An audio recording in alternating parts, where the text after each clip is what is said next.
이 하나님의 말씀 봉독할 때에 주께서 성경에 명하신 바를 따라 주의 말씀 잘 받는 표로 크게 아멘합니다. 이사야 61장 4절에서 11절 말씀 봉독합니다.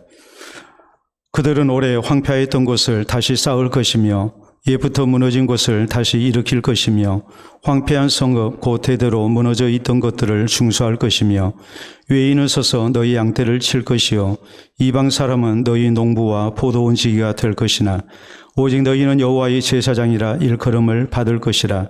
사람들이 너희를 우리 하나님의 봉사자라 할 것이며 너희가 이방 나라들의 재물을 먹으며 그들의 영광을 얻어 자랑할 것이니라.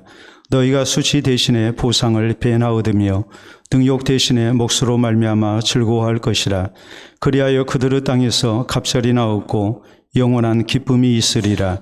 무릇 나 여호와는 정의를 사랑하며 불의의 강탈을 미워하여 성실히 그들에게 갚아주고 그들과 영원한 언약을 맺을 것이라. 그들의 자손을 문나라 가운데에 그들의 후손을 만민 가운데에 알리리니 무릇 이를 보는 자가 그들은 여호와께 복받은 자손이라 인정하리라. 내가 여호와로 말미암아 크게 기뻐하며 내 영혼이 나의 하나님으로 말미암아 즐거워하리니 이는 그가 구원의 옷을 내게 입히시며 공의의 겉옷을 내게 더하심이 신랑이 사모를 쓰며 신부가 자기 보석으로 단장함 갖게 하셨습니다. 땅이 싹을 내며 동산이 거기 뿌린 것을 움돋게 함같이 주 여호와께서 공의와 찬송을 모든 나라 앞에 솟아나게 하시리라. 아멘. 동그라미라는 필명으로 작품 활동을 하고 있는 김동현 시인이 있습니다.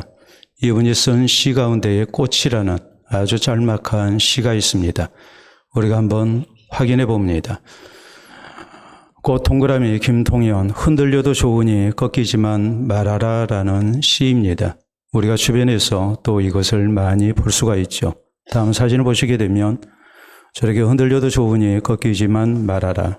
또 다음 보면은 흔들려도 좋으니 꺾이지만 말아요 라고 이렇게 돼 있죠. 다음 사진 또 보도록 하겠습니다. 역시 마찬가지입니다. 다음 사진을 보시게 되면 저렇게 담벼락에도 저 식기가 이렇게 접어져 있고 많은 사람들에게 이렇게 다가오고 있습니다. 다음 사진 보시게 되면 큰 건물에도 저렇게 식기를 적어서 걸곤 합니다. 힘든 현실의 무게와 실패 때문에 지친 사람들에게 큰 위로가 되고 용기가 되는 시이기 때문에 그렇습니다. 그래서 많은 사람들이 여러 모양으로 공유하고 또 위로하며 힘을 얻기를 소망합니다. 오늘 본문 성경은 하나님께서 이방의 압제를 받고 있는 이스라엘 백성들에게 장차 하나님의 구원을 나타내실 것을 약속하신 내용을 우리에게 전합니다. 특히 9절에 보면 하나님은 이스라엘 백성들에게 이렇게 약속하십니다. 그들의 자손을 문나라 가운데에 그들의 후손을 만민 가운데에 알리리니 무릇 이를 보는 자가 그들은 여호와께 복받은 자손이라 인정하리라라고 말씀하십니다. 장차 하나님께서 이스라엘 백성들을 해방시켜 주십니다. 또 저희에게 복을 주실 것입니다. 그래서 이방 민족들이 이런 이스라엘 백성들을 보고 여호와께 복받은 자손이라고 인정을 하게 될 것이라고 하나님은 말씀하십니다. 그러므로 오늘의 힘든 현실 때문에 절대 절망해서는 안 된다는 말이요. 또 하나님을 향한 신앙으로 복된 내일을 바라보며 살아야 함을 하나님께서 가르치고 계십니다. 그러므로 사랑하는 성도 여러분, 우리 모두 본문 성경을 살피는 가운데에 다시 한번 우리의 마음을 다잡아야 합니다.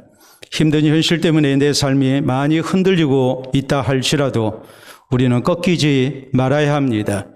그래서 하나님을 향한 신앙으로 사는 가운데 하나님의 약속대로 여호와께 복받은 자손이 되어야 될 것입니다. 그러면 우리 성도는 여호와께 복받은 자손으로 인정받기 위해 어떤 신앙 자세가 있어야 합니까? 우리는 첫째로 하나님께서 주시는 복된 내일을 향한 소망을 가지고 사는 성도가 되어야 됩니다. 4절로 6절에 보면 하나님은 이스라엘 백성들에게 이렇게 말씀하십니다. 그들은 오래 황폐했던 곳을 다시 쌓을 것이며 예부터 무너진 것을 다시 일으킬 것이며 황폐한 성읍 곧 대대로 무너져 있던 것들을 중수할 것이며 외인은 서서 너희 양떼를 칠 것이요 이방 사람은 너희 농부와 포도원지기가 될 것이나 오직 너희는 여호와의 제사장이라 일컬음을 받을 것이라. 사람들이 너희를 우리 하나님의 봉사자라 할 것이며 너희가 이방 나라들의 재물을 먹으며 그들의 영광을 얻어 자랑할 것이니라라고 말씀하십니다. 지금 현재 이스라엘 백성들의 모습은 이방의 압제를 당하고 있습니다. 참으로 초라한 모습입니다. 그러나 장차 하나님께서 이 백성들을 이방의 압제에서 해방시켜 주시고 또 무너진 성읍을 재건하게 하실 것입니다. 하나님의 사랑 가운데 회복되고 번성하는 복을 받게 될 것이라고 하나님 말씀하십니다. 이 모습을 보고 이방 백성들이 하나님께 복받은 백성으로 인정하게 될 것이라는 참으로 아름다운 내일을 하나님께서 저희에게 약속하십니다. 그러므로 7절에 보면 너희가 수치 대신에 보상을 배나 얻으며 능욕 대신에 몫으로 말미암아 즐거워할 것이라. 그리하여 그들의 땅에서 갑절이나 얻고 영원한 기쁨이 있을 것이라 라고 말씀하십니다. 그동안 말 못할 고생을 많이 했습니다. 많은 것을 잃었습니다. 그러나 이런 모든 것에 대해서 하나님께서 갑절로 갚아주시고 보상해 주실 것이라고, 복을 주실 것이라고, 영원한 기쁨을 얻게 될 것이라고 하나님께서 말씀을 하십니다. 그렇기 때문에 하나님께서 오늘의 힘든 현실 가운데 있는 이스라엘 백성들에게 요구하시는 신앙의 자세가 무엇이겠습니까? 오늘 힘든 현실만 생각하지 말고 복된 내일을 믿고 소망을 가지고 살 것을 하나님께서 저희에게 요구하고 계신 것입니다. 우리 역시 마찬가지입니다. 우리가 오늘 힘든 오늘을 살 때에 복된 내일에 대한 소망을 가지고 사는 성도가 되어야 됩니다. 하나님께서 예수 그리스도 안에서 나를 구원하시고 하나님의 자녀 되게 하셨습니다. 하나님께서 우리의 모든 저주와 형편을 살피시는 가운데에 나와 함께 하시고 도와주실 것이요 합력해서 선한 길로 인도하실 것입니다. 그렇기 때문에 우리 하나님께서 우리 가운데 베푸실 은혜를 우리가 생각하면서 복된 내일을 우리가 바라보면서 소망을 가지고 살아야 된다는 것을 우리 주님께서는 말씀하고 계시는 것입니다.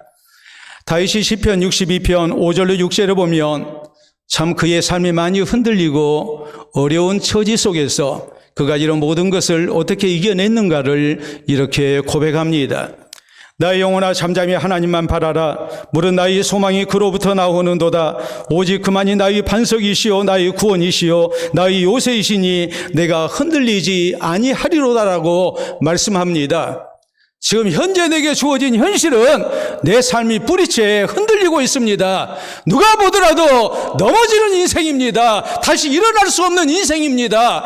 그러나 살아계시는 하나님을 바라면서 하나님께서 분명히 나를 다시 일으켜 주실 것을 믿고 하나님이 나를 붙드시고 하나님께서 이 모든 것 가운데 승리케 하실 것을 믿고 다윗은 소망 가운데 흔들리지 아니한다고 이렇게 고백을 하고 있는 겁니다. 우리 예수님께서 십자가 지시기 전에 제자들에게 하신 말씀이 있습니다. 한 알의 밀이 땅에 떨어져 죽지 아니하면 한 알 그대로 있고 죽으면 많은 열매를 맺느니라라고 말씀하십니다. 우리 예수님 십자가 지신 일이 참으로 힘들고 어려운 현실입니다. 그러나 이런 모든 십자가의 죽음이 결코 헛되지 아니하게 하시는 하나님의 놀라운 구원의 열매가 있게 하실 것이요 우리 하나님께 주시는 승리가 있을 것임을 우리 주님은 믿었습니다. 그렇기 때문에 오늘의 십자가만을 본 게 아닙니다. 십자가 다음에 주시는 하나님의 놀라운 구원의 역사를 주님은 바라보시면서 흔들림 없이 십자가를 향해 나아가셨고 십자가를 지셨고 그래서 우리에게 구원의 길을 여셨습니다. 실제로 있었던 일입니다. 제2차 세계대전 때 영국은 미얀마에서 일본군과 싸우게 됩니다. 그때 영국은 네팔 출신의 구르카 용병을 투입을 했습니다. 이들이 밀림 지역 전투를 도맡아 했습니다. 이때 구르카 부대가 일본군에게 포위당해서 집중 공격을 받게 됐습니다. 그래서 부대원들은 흩어져서 각자 살 길을 찾아 포위망을 벗어나기로 했습니다. 흩어진 부대원들이 사지를 뚫고 하나 둘씩 부대로 복귀합니다. 그런데 한 병사가 돌아오지 않았습니다. 몇 주 동안 기다렸지만 그는 돌아오지 않았습니다. 수색할 수 있는 지역을 수색을 했지만 찾을 수가 없었습니다. 그래서 결국 그는 전사자로 처리가 됐습니다. 그런데 6개월 후에 이 병사가 기적적으로 살아서 돌아왔습니다. 그에게 물었습니다. 어떻게 밀림에서 생존할 수 있었는지. 그런데 그는 호주머니에서 다 낡아빠진 지도를 하나 꺼냈습니다. 그리고 말합니다. 이 지도가 저를 살렸습니다. 이 지도는 전투지역인 밀림의 지도가 아니었습니다. 놀랍게도 영국 런던의 관광 지도였습니다. 아주 너덜너덜하게 낡아빠진 지도였습니다. 그는 밀림에서 낙오됐을 때에 일본군과 치열한 교전을 할 때에 또 밀림의 열악한 환경 때문에 차라리 죽는 게 낫다고 자기의 삶을 포기하고 싶을 때마다 이 지도를 꺼내서 다시 한번 복원했습니다. 그 이유는 다름이 아니라 그가 자기의 가족들에게 약속한 것이 있었기 때문입니다. 내가 꼭 살아남아서 가족들에게 런던 시내를 관광시켜 주겠다는 약속을 했기 때문에 그 지도를 보면서 그는 살아남았습니다. 이 병사를 살아남게 한 것은 뛰어난 생존 능력이 아닙니다. 놀라운 전투 기술도 아니었습니다. 밀림에 대한 해박한 지식도 아니었습니다. 삶의 많은 난관을 극복하고 살아남은 지금까지의 경험도 아니었습니다.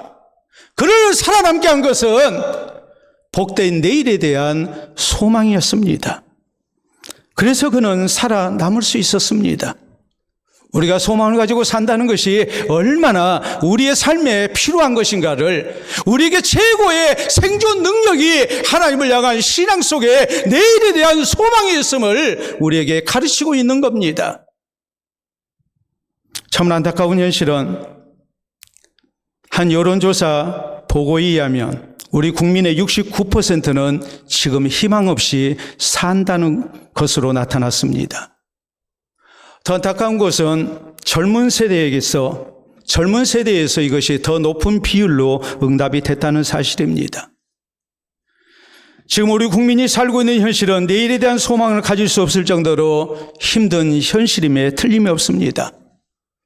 그렇기 때문에 사회 심리학자들은 얘기합니다. 사회 구성원 대부분이 집단 무기력증에 빠져서 어쩔 수 없이 살아간다라고 말을 합니다. 우리도 예외가 아닐 것입니다. 그러나 사랑하는 성도 여러분, 우리 성도는 이런 때일수록 하나님을 향한 신앙으로 복된 내일을 향한 소망을 가지고 살아야 합니다. 오늘의 힘든 환경만 우리가 바라봐서는 안 됩니다. 나의 부족한 삶의 조건과 능력만 생각해서는 안 됩니다. 하나님의 자녀된 나와 함께 하시고 도와주시는 하나님을 우리가 바라봐야 합니다. 이 하나님을 향한 신앙으로 복된 내일에 대한 소망을 가지고 사는 성도가 되어야 됩니다. 그래서 오늘의 힘든 현실을 이겨내고 복된 내일을 허락받아 여호와께 복받은 자손으로 인정받는 우리 모두가 될 수 있기를 바랍니다. 둘째로 우리 성도가 여호와께 복받은 자손이 되려면 신실하신 하나님의 약속을 믿고 살아야 합니다. 8절에 보면 물은 나 여호와는 정의를 사랑하며 불의의 강탈을 미워하며 성실히 그들에게 갚아주고 그들과 영원한 언약을 맺을 것이라라고 말씀하십니다. 공의로우신 하나님, 정의로우신 하나님께서 이스라엘을 압제한 이방 민족의 불의에 대하여 심판하신다고 말씀하십니다. 그래서 하나님의 백성된 이스라엘 민족을 구원하실 것이고 저희에게 보상해 주시겠다고 약속하십니다. 이것을 하나님은 영원한 언약이라고 강조하십니다. 어떤 경우에도 이 약속은 꼭 성취된다는 말입니다. 그러므로 9절에 보면 그들의 자손을 문나라 가운데에 그들의 후손을 만민 가운데에 알리리니 무릇 이를 보는 자가 그들은 여호와께 복받은 자손이라 인정하리라라고 말씀하십니다. 구원받은 이스라엘 백성들, 회복의 은총을 받은 이스라엘 백성들을 보고 모든 사람들이 저희는 여호와께 복받은 자손이라고 인정하게 될 거라고 말씀하십니다. 우리 하나님께서 이스라엘 백성들에게 말씀하시는 중요한 뜻이 무엇일까요? 오늘 비록 힘들고 어려워도 신실하신 하나님께서 약속하셨기 때문에 이 영원한 언약을 붙들고 살라라는 말이요. 이 하나님의 약속을 붙든 가운데에 오늘의 고통과 오늘의 힘든 환경을 감당하고 이겨내라는 말입니다. 우리가 성경에 보면 믿음의 조상 가운데 한 사람인 이삭이 블레셋 사람 땅으로 이주합니다. 그때 하나님께서 이삭에게 약속하십니다. 너 이 땅에서 살기 힘들어도 이 땅 떠나지 마라. 내가 너에게 복을 주고 번성하게 해주겠다. 그래서 이삭은 이 하나님의 약속을 붙들고 그곳에서 농사하며 정착합니다. 하나님의 복 주심으로 번성하나 했지만 곧 이어서 이전에 겪어보지 못한 무서운 현실을 만나게 됩니다. 원주민들이 박해를 하게 된 겁니다. 그래도 이삭은 흔들리지 않습니다. 하나님을 찾아서 예배드리며 하나님께 기도합니다. 다시 하나님께서 약속해 주십니다. 두려워하지 마라. 내가 너와 함께하고 너에게 복을 줄 것이요 내 자손이 번성하게 해주겠다고 약속하십니다. 그러므로 그는 흔들릴 수밖에 없는 어려운 일들을 만났지만 흔들리지 않습니다. 이 하나님의 약속을 붙들고 그는 꿋꿋하게 어려운 현실을 감당합니다. 그럴 때 하나님께서 복을 주십니다. 블레셋의 왕과 군대 장관이 찾아옵니다. 그리고 말합니다. 여호와께서 너와 함께 계심을 우리가 분명히 보았다. 너는 여호와께 복을 받은 자라고 인정합니다. 흔들릴 수밖에 없는 환경이었지만 하나님이 내게 주신 약속을 붙들고 내일에 대한 소망을 가지고 오늘을 살았을 때에 놀라운 하나님의 은총이 나타났고 하나님께 복받은 사람으로 인정을 받은 것입니다. 요셉도 그랬습니다. 하나님께서 요셉에게 장차 존귀한 자로 사용하실 것이라고 약속하십니다. 그러나 요셉이 만난 현실은 그 반대였습니다. 형들의 시기와 질투 속에 먼 애굽에 노예로 팔려갑니다. 주인에게 충성을 다했지만 억울한 누명을 쓰고 그는 감옥 생활을 해야 했습니다. 그러나 변함없이 살아계신 하나님을 향한 신앙으로 그는 낙심하지 아니했고 흔들리지 아니했고 내일에 대한 소망을 가지고 삽니다. 그리고 그는 마침내 애굽의 총리가 되는 영광을 얻게 됩니다. 성경은 시편 105편 19절에 요셉이 어려운 시기를 어떻게 이겨냈는가를 이렇게 말씀합니다. 하나님의 말씀이 요셉을 단련하였다라고 말씀합니다. 하나님이 내게 주신 약속이 있습니다. 그 하나님의 약속, 신실하신 하나님의 약속을 붙들고 요셉은 조금도 흔들리지 않았습니다. 변함없이 하나님을 향한 신앙으로 살았고 현실이 나를 배신하고 있음에도 불구하고 그는 흔들리지 아니했던 겁니다. 그리고 그는 마침내 승리하는 사람이 됐습니다. 우리에게 잘 알려져 있는 소염 진통제 가운데에 맨소레담 로션이 있습니다. 이 회사는 신실한 그리스도인인 미국의 하이드 씨가 설립을 했습니다. 이분이 처음에는 서점을 운영했습니다. 그러나 경제 공황이 찾아왔고 그는 곧 파산하고 맙니다.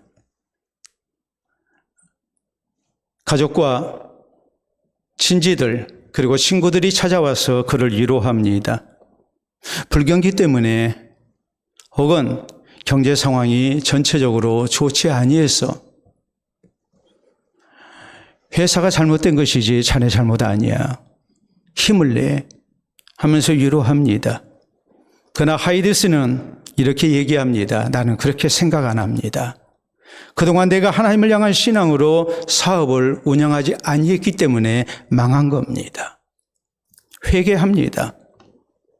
사업한다고 주의를 성수하지 않았습니다. 바른 헌금 생활하지 않았습니다. 하나님 의지하지 아니했습니다. 사람의 지혜와 방법으로 했습니다. 그런가 하면 수익을 내기 위해서 그는 정직을 버렸습니다. 이런 모든 죄를 그는 철저히 회개했습니다. 그리고 2년 후에 그는 하나님께 기도하는 가운데 성령의 감동을 얻었고 그래서 세운 회사가 바로 맨소레담 회사입니다. 오직 하나님을 향한 신앙으로 감당합니다. 주변 사람들이 말합니다. 그러면 또 망한다고 걱정합니다. 그러나 하이드 씨는 변함없이 신실하신 하나님의 약속을 믿고 성경 말씀대로 하나님을 향한 신앙으로 그는 회사를 운영했습니다. 그럴 때 하나님의 놀라운 복이 나타났고 사업이 크게 번성했고 그는 성공합니다. 그래서 오늘날까지 140년이 지나서도 여전히 세계적인 기업으로 맨소레담 회사는 우리 가운데 기억되고 있습니다. 하이드 씨는 생전에 이렇게 간증합니다. 지금까지 하나님의 약속인 성경 말씀은 나에게 부도수표를 낸 적이 없습니다. 나는 불신앙으로 하다가 하나님의 약속을 믿지 않고 하다가 나는 부도를 낼 수밖에 없었고 내 인생은 부도가 난 인생이 되었지만 내가 하나님의 약속을 붙들고 사업했을 때에 하나님께서는 나에게 부도수표를 내지 않았습니다. 그래서 나는 하나님께 복받은 사람이 됐다라고 간증합니다. 사랑하는 성도 여러분, 우리 성도는 힘든 시대를 살아갈수록 신실하신 하나님의 약속을 붙들고 살아야 합니다. 신실하신 하나님의 약속을 굳게 믿고 우리가 흔들리지 말아야 됩니다. 하나님께서 우리에게 약속하신 복된 내일을 우리는 굳게 믿어야 됩니다. 이 믿음으로 우리는 끝까지 하나님을 향한 신앙으로 사는 성도가 되어야 됩니다. 그래서 복된 내일을 허락받고 여호와께 복받은 자손으로 인정받는 우리 모두가 될 수 있기를 바랍니다. 셋째로 우리 성도가 여호와께 복받은 자손으로 인정받기 위해 우리에게 필요한 신앙의 자세는 힘든 현실 속에서도 우리가 기뻐하며 사는 모습입니다. 10절에 보면 내가 여호와로 말미암아 크게 기뻐하며 내 영혼이 나의 하나님으로 말미암아 즐거워하리니 이는 그가 구원 옷을 내게 입히시며 공의의 겉옷을 내게 더하심이 신랑이 사모를 쓰며 신부가 자기 보석으로 단장함 갖게 하셨음이라라고 말씀합니다. 하나님께서 약속하신 구원과 회복의 은총을 확신하면서 크게 기뻐하겠다는 말입니다. 즐거워하며 살 것을 다짐합니다. 지금 현재 나의 형편은 초상집과 같습니다. 그러나 하나님께서 내게 주신 약속이 있습니다. 복된 내일이 있습니다. 그러므로 결혼식 때의 신랑 신부처럼 하나님께서 분명히 나를 복되게 하실 것이기 때문에 신랑 신부처럼 나는 크게 기뻐하며 살겠노라고 잔치집의 모습으로 내가 살겠노라고 다짐하고 또 다짐하고 있습니다. 11절에 보면 땅이 싹을 내며 동산이 거기에 뿌린 것을 움돋게 함같이 주 여호와께서 공의와 찬송을 모든 나라 앞에 솟아나게 하시리라라고 말씀합니다. 분명히 장차 하나님의 공의로운 심판 가운데 하나님의 백성에게 하나님의 구원의 역사가 나타날 것입니다. 그래서 하나님의 백성들로 하여금 하나님의 은혜를 찬송하게 하실 것을 그는 믿었습니다. 그리고 굳게 확신하는 가운데 감사와 기쁨 속에 하나님을 찬송합니다. 오늘의 힘든 현실 때문에 더 이상 절망하지 않습니다. 낙심하지 않습니다. 한숨 쉬지도 않습니다. 불평이나 원망하지 않습니다. 대신에 신실하신 하나님의 구원의 약속을 믿고 크게 기뻐합니다. 감사합니다. 즐거워합니다. 하나님을 찬송합니다. 이 모습으로 사는 가운데 여호와께 복받은 자손으로 인정받을 그날을 기다리겠노라고 신앙적인 아름다운 다짐을 하고 있는 것입니다. 우리 성도가 오늘의 힘든 현실 속에서 바로 이 신앙 자세가 있어야 합니다. 우리도 기뻐하며 살아야 합니다. 기뻐하며 사는 가운데 하나님이 약속하신 복된 내일을 기다리는 성도가 되어야 됩니다. 애굽에서 노예 생활하다 하나님의 은혜로 해방받은 이스라엘 백성들이 광야 40년 생활을 거친 후에 가나안 땅으로 들어갈 거라는 하나님의 말씀을 듣습니다. 광야 생활은 쉽지 않았습니다. 힘들었습니다. 그러나 하나님께서 함께하고 계셨고 하나님이 도와주셨고 감당케 하셨습니다. 피할 길도 주셨습니다. 그러나 이스라엘 백성들은 힘든 일을 만나면 함부로 불평하고 원망합니다. 지도자 모세를 원망했고 하나님을 원망합니다. 하나님의 백성 된 것을 후회했습니다. 신실하신 하나님의 약속을 도무지 신뢰하지 않았습니다. 사실 아무리 오늘 힘들다 할지라도 하나님께서 약속하신 가나안 땅 가는 길입니다. 그렇기 때문에 복된 내일이 기다리고 있음을 믿었다면 저희는 불평해서는 안 됐습니다. 기뻐하고 감사만 해야 했습니다. 그러나 기뻐하지 아니합니다. 감사하지 아니합니다. 하나님을 믿지 않습니다. 그러다가 결국 하나님의 무서운 징벌을 당했고 광야에서 죽임당합니다. 저희는 가나안 땅 들어가지 못했고 하나님이 약속하신 복된 내일을 맞이하지 못했습니다. 그러므로 성경은 이 사실을 기록하면서 고린도전서 10장 13절에 우리 성도들에게 엄히 말씀하십니다. 사람이 감당할 시험 밖에는 너희가 당한 것이 없나니 오직 하나님은 미쁘사 너희가 감당하지 못할 시험 당함을 허락하지 아니하시고 시험 당할 쯤에 또한 피할 길을 내사 너희로 능히 감당하게 하시느니라라고 말씀하십니다. 분명히 하나님이 우리와 같이 하실 것이기 때문에 감당케 하시고 피할 길을 주실 것이기 때문에 우리가 오늘 힘들다 해서 함부로 불평하고 원망해서는 안 된다고 불신앙 가운데 빠져서는 안 된다고 우리에게 당부하고 또 당부합니다. 우리가 잘 아는 하박국 선지자는 하박국 3장 17절로 19절에 이렇게 찬송합니다. 비록 무화과나무가 무성하지 못하며 포도나무에 열매가 없으며 감람나무에 소출이 없으며 밭에 먹을 것이 없으며 우리의 양이 없으며 외양간에 소가 없을지라도 나는 여호와로 말미암아 즐거워하며 나의 구원의 하나님으로 말미암아 기뻐하리로다. 주 여호와는 나의 힘이시라. 나의 발을 사슴과 같게 하사 나를 나의 높은 곳으로 다니게 하시리로다라고 찬송합니다. 내게 없는 것이 너무나 많습니다. 하는 일마다 안 됩니다. 집도 없습니다. 직장도 없습니다. 그런가 하면 통장에 잔고도 없습니다. 내게 남아있는 것 아무것도 없습니다. 건강도 잃었습니다. 그러나 내게 남아있는 것이 있습니다. 하나님이 계십니다. 하나님께서 나에게 복된 내일을 약속해 주셨습니다. 그러므로 이 하나님을 인하여서 나는 기뻐하고 하나님을 찬송한다고 그는 고백합니다. 영국 잉글랜드 북부에 인구 20만 명의 소도시 게이츠 헤드시가 있습니다. 이 시는 옛날부터 탄광 산업이 발달했고 그로 인해서 제철과 조선업으로 크게 번창했던 도시였습니다. 그런데 1970년대 말부터 영국 정부는 탄광의 생산성이 떨어졌다고 폐쇄 조치를 내렸습니다. 그러자 제철업도 쇠락의 길로 들어섰고 조선업도 망하게 됐습니다.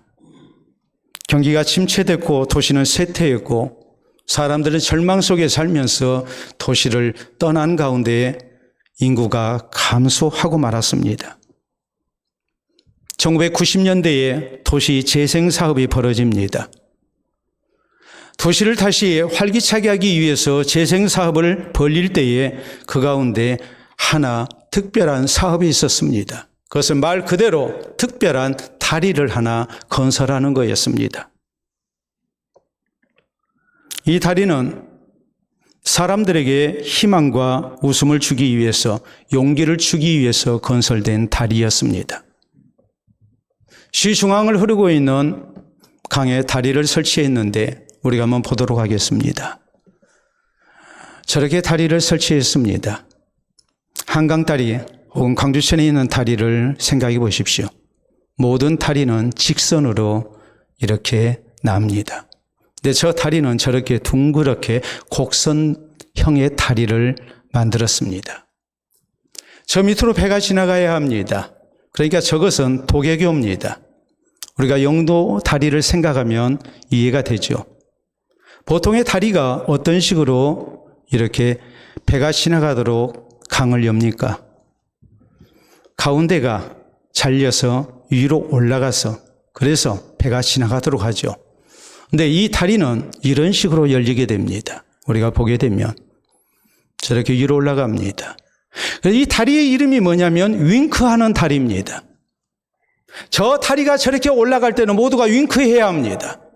모두가 웃습니다. 모두가 즐거워합니다. 모두가 기뻐합니다. 이것이 하나의 도시의 풍습이 됐습니다. 그러면서 도시가 활기차게 움직이기 시작합니다. 사람들이 소망을 갖습니다. 용기를 갖고 서로 격려합니다. 이 모습을 보기 위해서 사람들이 영국 각처에서 이 도시로 몰려들기 시작했고 관광객들을 통해서 도시가 다시 활기찬 도시로 재생됐습니다. 우리가 오늘 주어진 형편이 힘들지만 낙심하지 않고 내일에 대한 소망을 가지고 기뻐하며 웃으며 산다는 것이 얼마나 중요한가를 우리에게 가르칩니다.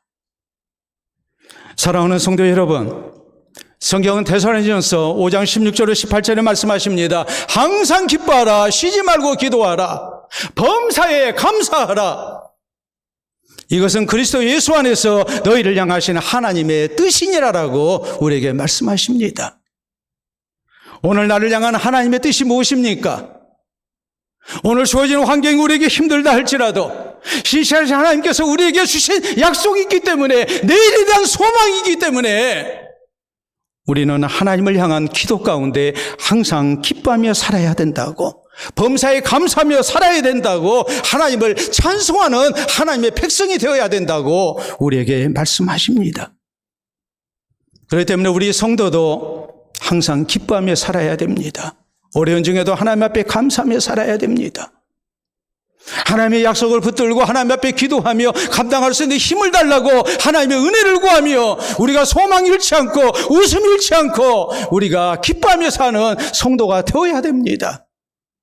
그래서 하나님을 향한 신앙을 지키고 복된 내일을 허락받는 여호와께 복받은 자손 되는 우리 모두가 될 수 있기를 바랍니다. 우리가 오늘날 사막하면 쓸모없는 땅이라고, 생존할 수 없는 땅이라고 생각합니다. 사막하면 우리에게 떠오르는 이미지가 다 있습니다. 그러나 사막은 우리가 알고 있는 그런 답답한 모습만, 절망적인 모습만 담고 있지 않습니다. 사막은 사막 나름대로의 아름다움이 있습니다. 산천초목이 우거진 기름진 땅이 주지 못하는 사막만의 아름다움이 있습니다. 그렇기 때문에 오늘 전 세계적으로 사막 체험 여행이 유행합니다. 사막이 얼마나 아름다운지 우리가 한번 보도록 하겠습니다. 우리가 일반적으로 보는 사막, 상상하는 사막의 모습입니다. 사막은 꼭 저런 모습만 갖고 있는 게 아닙니다. 다음 사진 보도록 합니다. 아름다운가요? 여러분 얼굴 표정이 별로 아름답지 않습니다. 저 땡볕에 누가 갑니까? 그런 표정 같아. 까마득한 저 모래밭 뭐가 좋습니까? 좋습니다. 그러면 그 다음 사진 보도록 하겠습니다.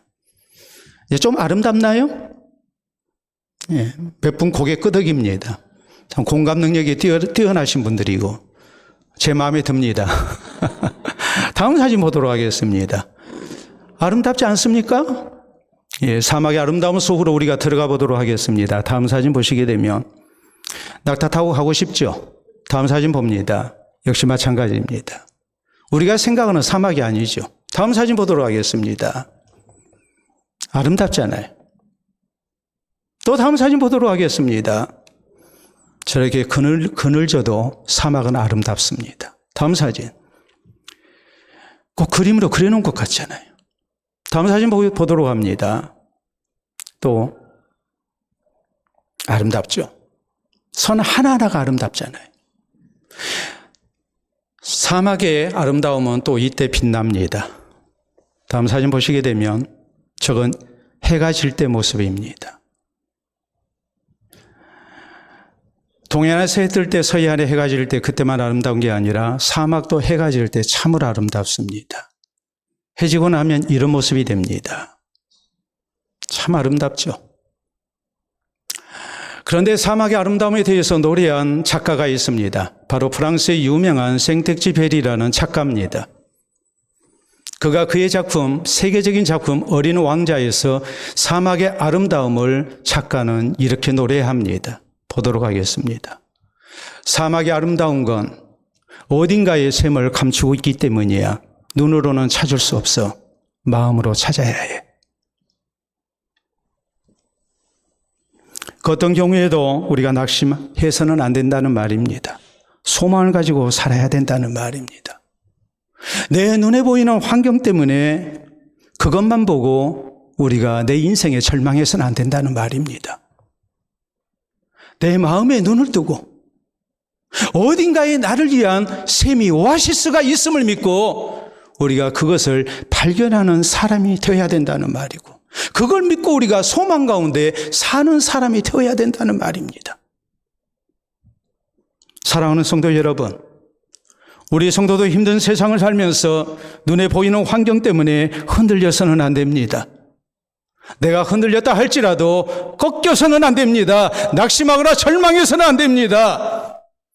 우리의 심령을 하나님을 향한 신앙으로 무장해야 합니다. 사막 같은 내 인생 속에 하나님께서 숨겨두신 오아시스가 샘이 어딘가에 있을 것이라고 믿고 우리가 소망 가지고 사는 성도가 되어야 됩니다. 우리 모두 어떤 신앙 자세를 가져야 합니까? 우리 하나님이 우리에게 약속하신 복된 내일에 대한 소망을 우리가 잊어서는 안 됩니다. 신실하신 하나님의 약속을 우리가 붙들고 살아야 됩니다. 힘든 현실 속에서도 우리가 소망이 있는 백성이기 때문에 하나님이 함께 하시고 붙드시는 약속을 우리가 받았기 때문에 우리는 기뻐하며 살아야 됩니다. 이 신앙 자세로 힘든 현실을 이겨내야 합니다. 그래서 하나님의 약속대로 복된 내일을 허락받고 여호와께 복받은 자손으로 인정받는 우리 모든 성도 되시기를 우리 주님의 이름으로 축원합니다. 우리 함께 기도합니다. 스스로 생각해도 여호와께 복받은 자손이라고 말하기가 참 곤란합니다. 그러나 그게 다가 아닙니다. 믿음의 눈으로 살아계신 하나님을 향한 신앙 속에 우리 모두 말씀을 받고 소망을 가질 수 있기를 바랍니다. 우리 하나님께서 신실하신 하나님께서 주신 약속, 이 약속 붙들고 웃으며 기뻐하며 감사하며 살려내라고 다짐합시다. 시간이 흐르고 날이 흘러갈 때 분명히 하나님의 약속이 점점 다가옴을 우리가 확신하면서 오늘 잘 감당하고 이겨낼 것을 다짐합시다. 그래서 여호와께 복받은 자손으로 인정받고 하나님께 영광 돌리게 하여 주시옵소서. 기도합니다.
자비로우신 아버지, 살아계신 아버지, 신실하신 아버지, 은혜를 진심으로 감사합니다. 우리를 세상 가운데 두실 때 혼자 두지 아니하시고 주께서 사랑하시며 함께 하시고 붙으시겠다 약속하시고 또 우리에게 신실하신 하나님의 약속을 베풀으신 것을 진심으로 감사합니다. 오늘의 현실이 너무나도 힘들고 또 힘들지만 살아계신 하나님께서 우리 편이 되어주시고 나를 붙드시고 나와 함께 하시고 돕고 계심을 우리에게 믿게 해주셨으니 이 하나님을 향한 소망 가운데 우리가 내일에 대한 소망을 가지고 살기를 원합니다. 하나님 앞에 기도하며 하나님 의지하며 또 신실하신 하나님의 약속을 붙들고 우리가 어떤 상황에서든지 믿음이 흔들리지 않기를 원합니다. 흔들려도 꺾이지 않기를 원합니다. 살아계신 하나님의 베푸시는 은혜 있음을 믿고 우리가 오늘을 열심으로 살게 하시고 기뻐하며 살게 하시고 소망 가운데 오늘의 모든 형편도 잘 감당하는 우리 모두가 되게 하여 주시옵소서. 그래서 주께서 우리 가운데 감당케 하시고 피할 길을 주시며 살아계신 하나님의 구원과 도우심을 나타내셔서 우리 하나님께서 주시는 아름다운 내일을 허락받게 하시고 여호와께 복받은 자손으로 널리 증거하는 우리 모두가 되게 하여 주시옵소서. 특별히 고난 가운데 있는 성도들을 많이 위로해 주시고 말씀을 통하여 더욱 용기 갖게 하시고 넘어진 자리에서 다시 일어서게 하시고 오늘을 힘써 살아계신 하나님을 향한 신앙으로 살게 하시고 우리 하나님의 주시는 능력으로 능히 감당하고도 남음이 있도록 선한 길로 인도하여 주시옵소서. 감사하며 예수님 이름으로 기도하옵나이다. 아멘.